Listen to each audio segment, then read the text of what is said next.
16 కుడుముల తద్ది కథ.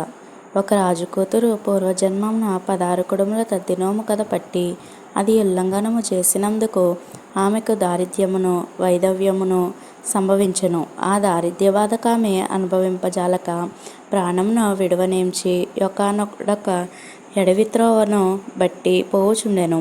అప్పుడు భూపరిపాలనకై పార్వతీ పరమేశ్వరులు దారిన వచ్చెను. నా ఇతిని జూచి నీవెవరువు ఇట్లెలా ఒంటరిగా నీ కారడవిలో భయము లేక పోవుచున్నావని అడుగగా నా జోలి మీకేలా అని ఆమె ప్రత్యుత్తరమిచ్చెను.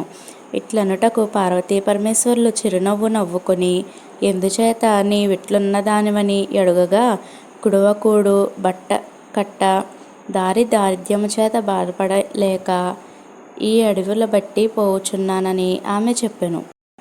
అప్పుడు పార్వతీదేవి నీవు 16 కుడుముల పెట్టి నోము పట్టి ఉల్లంఘనము చేసినావు కనుక ఇట్టి బాధాతనము నిన్ను బాధించుచున్నదని చెప్పెను.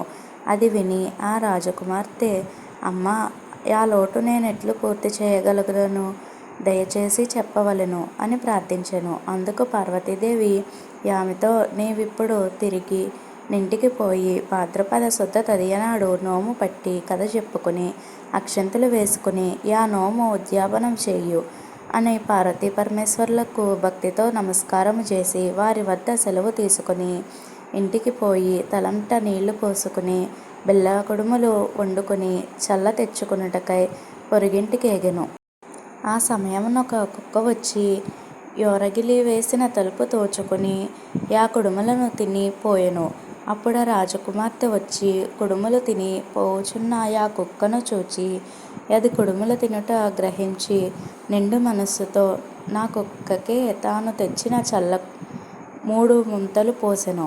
అప్పుడు గౌరీదేవి ఆమెకు ప్రత్యక్షమై యుత్తమ కాంత దీనికై నీవు విచారించవద్దు నీకైశ్వర్యము నిచ్చుచున్నాను అని అంతరార్థము నొందెను.